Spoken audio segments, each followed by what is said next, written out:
ज्यादा समय नहीं है, मेरी बात भी मैं शुरू करूंगा, लेकिन नारे के साथ में।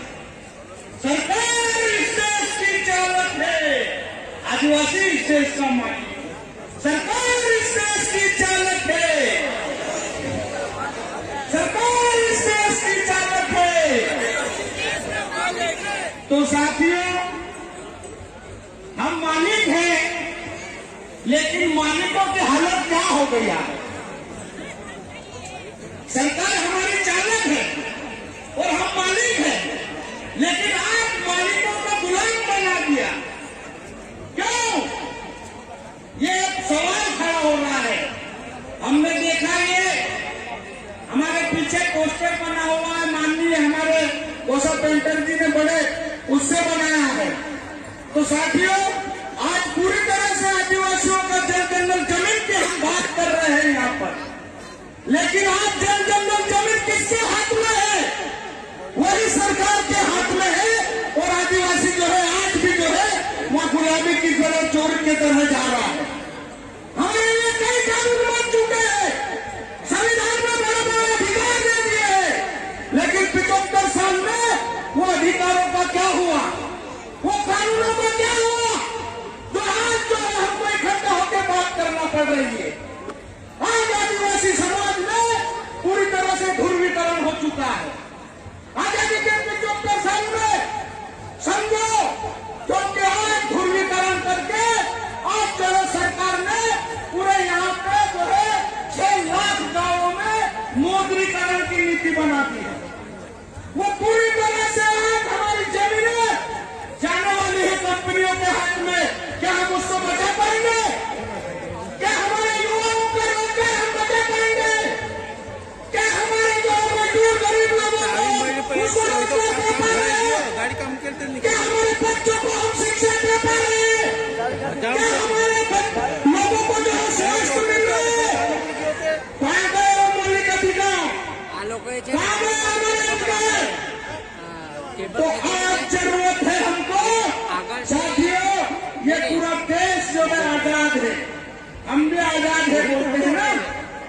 आज तो हम पूरा जो है 13, 14, 15 जनवरी को चारों तरफ जो है हमारे ये खीलखंड इलाके में आदिवासी एकता परिषद का महासम्मेलन कर रहे हैं।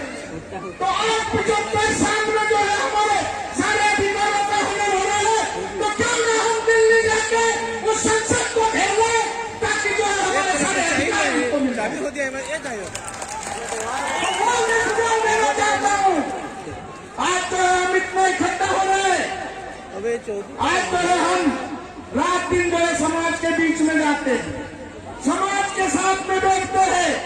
वो अंतिम व्यक्ति जो आज जो है यहाँ पर आके जो बात कर रहे हैं ना कि हम आदिवासियों के बड़े बड़े हितैषी है, ये है। अरे भाई, हमारे वो अंतिम व्यक्ति से जाके पूछो कि उसको 2 वक्त की रोटी मिल रही है या नहीं मिल रही है? क्यों नहीं मिल रही है उनको? क्या 75 साल में आदिवासियों का ये विकास हुआ है? आज आदिवासी बच्चा करने भटक रहा है। आज उसकी माँ बाप जो है उसके पेट के लिए पलायन करके वो महाराष्ट्र गुजरात आ रही है और स्कूलें सारी बंद हो गई है।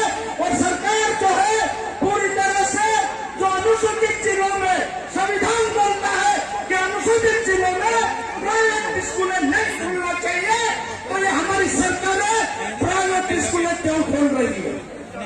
इसके लिए हमको लड़ना पड़ेगा, जैसे हम लड़ रहे हैं। मेरे को याद है कि मैं पिछले समय में महामहिम राष्ट्रपति प्रणब मुखर्जी के सामने बात रखी थी। मैंने कहा था उनको कि आप जो है संवैधानिक पद पे बैठे हो और आदिवासियों को जो अधिकार दिए हैं उनकी शिक्षा क्यों छीनी जा रही है? हमारी सरकार जो है प्राइवेट स्कूलें क्यों कर रही है? जबकि संविधान बोलता है कि जो है सरकारी स्कूल में राष्ट्रपति का बच्चा भी पढ़े, मजदूर का भी, मुख्यमंत्री का भी, कलेक्टर का भी, नेता का भी। तो हमारी स्कूल में समान शिक्षा व्यवस्था क्यों नहीं लागू हो रही है? इस बात को हमको करना पड़ेगा साथियों। अगर शिक्षा मिलेगी तो हम जो है हमारे जो अधिकार है उसको हम सुरक्षित रख लेंगे। आज जो है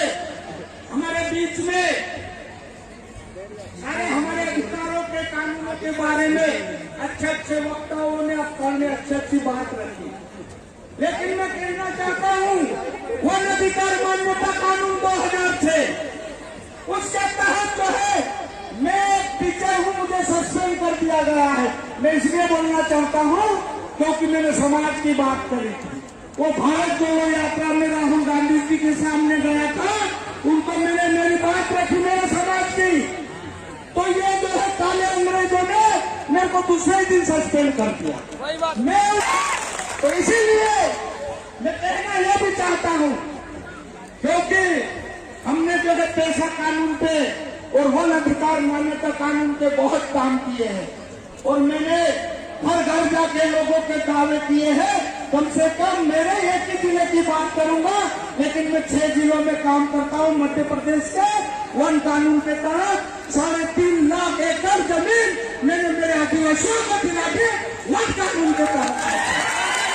उसके साथ में अभी जो है हम पूरा जो है गांव को जो है सीमांकन कर लेते हैं, उसमें वन अधिकार मान्यता कानून के तहत लिख देते हैं कि एकक द्वारा सूचित किया जाता है कि धारा 2 धारा 3(1)(6) एवं धारा 5 के तहत हमारी काकर सीमा के अंदर आने वाला जल जंगल जमीन और संसाधन हमारे गांव का है, हमारी ग्राम सभा नियंत्रण करेगी।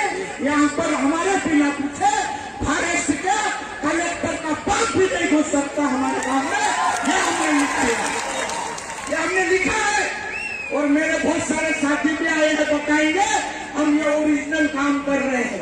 उसके साथ में मैं ये भी बताना चाहता हूँ, पेशा कानून के अभी दिल्ली में कॉन्स्टिट्यूशनल क्लब में एक बड़ी मीटिंग हुई थी, जहाँ पर जो है हमारे देश भर के बड़े बड़े संस्था संगठन वाले काम करने वाले बुद्धिजीवी लोग आए।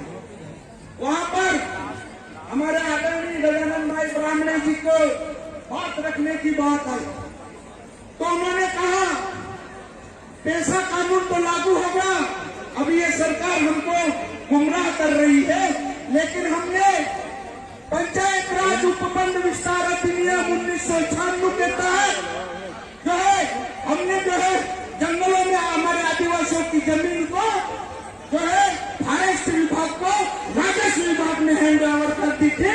तो हमने गजानन भाई के साथ में हम लोगों ने बोला, थाने पर जाके बोला उनको कि हम FIR दर्ज कराने आए हैं ग्राम सभा को लेकर। तो ग्राम सभा को लेकर हम FIR दर्ज कराने थाने खेतिया थाने में पहुंचे, तो थानेदार को बोला हम FIR दर्ज कराना। तो किसकी?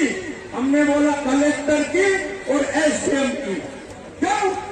क्योंकि जो है इन्होंने कानून का उल्लंघन करा है, संविधान का उल्लंघन करा है, इसलिए जो है कलेक्टर जो है देशद्रोही है, इसके लिए इनके खिलाफ जो है FIR दर्ज करो, ये मांग हम लोगों ने रखी।